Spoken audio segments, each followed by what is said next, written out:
বিজেপির হয়ে নির্বাচনী প্রচারে নরেন্দ্র মোদী, অমিত শাহ, যোগী আদিত্যনাথের সঙ্গে সঙ্গে হিমন্ত বিশ্ব শর্মাও প্রচারে বিস্ফোরক এবং ঝড় তুলছেন। এবার বিহারে গিয়ে হিমন্ত বিশ্ব শর্মা বলেছেন যে সোনিয়া গান্ধী রায়বেরেলিতে নাটক করছেন। আসলে সোনিয়া গান্ধী গত শুক্রবার রাহুল গান্ধীকে নিয়ে রায়বেরেলিতে গিয়ে বলেছেন যে রাহুল গান্ধীকে আপনাদের হাতে তুলে দিচ্ছি, আপনারা খেয়াল করবেন। অবশ্যই রাহুল ভালো মানুষ, আপনাদের যথেষ্ট বিশ্বাসের মর্যাদা দেবেন। আর এ নিয়েই বিস্ফোরক মন্তব্য করলেন হিমন্ত বিশ্ব শর্মা। তিনি বলেছেন যে আবার নাটক শুরু হয়েছে, একটা মানুষকে আর কতবার লঞ্চ করা যায়? এই ইতিমধ্যে 150-200 বার লঞ্চ করা হয়েছে এবং তার বয়স 54। এটা মানুষ আর নিতে পারছেন না যে একটা 54 বছরের মানুষকে কেন এভাবে রাজনৈতিক পরিচিতি দিতে হচ্ছে রায়বেরেলিতে বা দেশে, সেটা নিয়েই প্রশ্ন তুলছেন হিমন্ত বিশ্ব শর্মা। আক্ষরিক অর্থেই কি এটা সঠিক বলেছেন হিমন্ত বিশ্ব শর্মা? একটু ব্যাখ্যাতে গেলে এটা দেখব যে ভারতবর্ষে 54 বছরের আশেপাশে রাজনৈতিক নেতারা কিন্তু কম নয়। হিমন্ত বিশ্ব শর্মা নিজেই কিন্তু 54-এর আশেপাশের একজন নেতা। তৎসঙ্গে রয়েছেন কেজরিওয়াল, পুষ্কর সিং ধামি, হেমন্ত সোরেন, দেবেন্দ্র ফডনবিস, একনাথ শিন্দে, জগনমোহন রেড্ডি, বিপ্লব দেব সহ অনেক নেতা।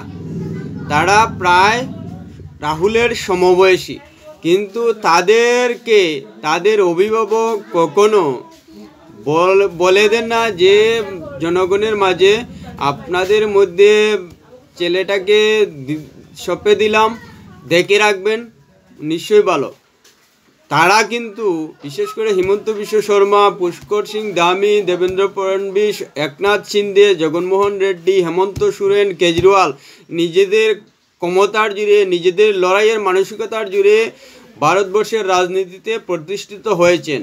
আর সোনিয়া গান্ধীর এ ধরনের কথাবার্তাই বোঝা যাচ্ছে যে রাজনীতিতে এখনও প্রতিষ্ঠিত হতে পারেননি রাহুল গান্ধী, যার কারণে জনগণের কাছে গিয়ে আবেদন করতে হচ্ছে, জনগণের কাছে গিয়ে তাকে অনুরোধ করতে হচ্ছে যে তার ছেলেকে দেখে রাখার জন্য।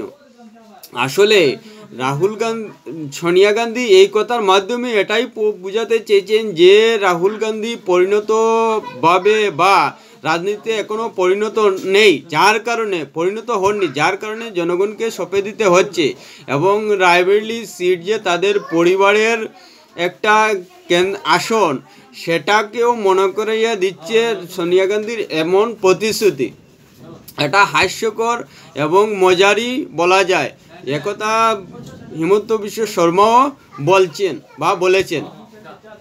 আসলে সত্যি এটা দেশের জনগণ যখন প্রতিক্রিয়া ভাববেন যে রাহুল গান্ধী কী ধরনের নেতা, সেটাই কিন্তু সোনিয়া গান্ধীর কথায় উঠে আসে।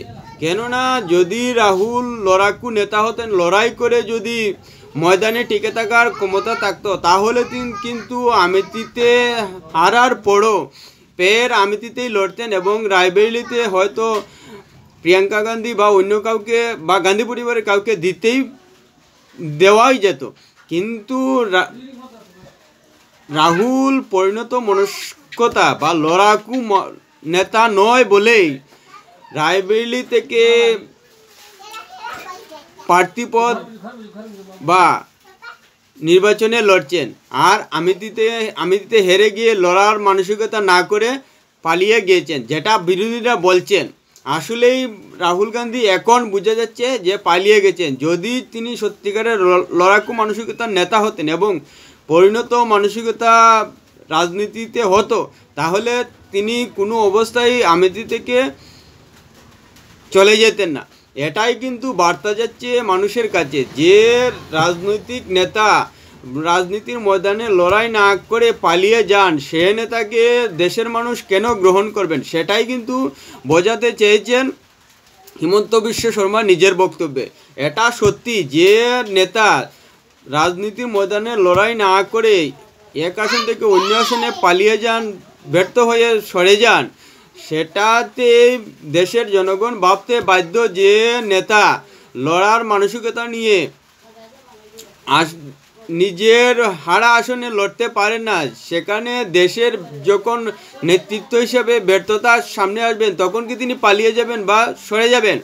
সেটাই কিন্তু তার মানসিকতা বোঝা যাচ্ছে যে দেশের কোনো সংকট আসলে সেটা যে বুক চিতিয়ে লড়বেন সেই মানসিকতা এখনও তৈরি হয়নি। এবং সোনিয়ার কথায় সেটা আরও পরিষ্কার হয়ে যায়। তিনি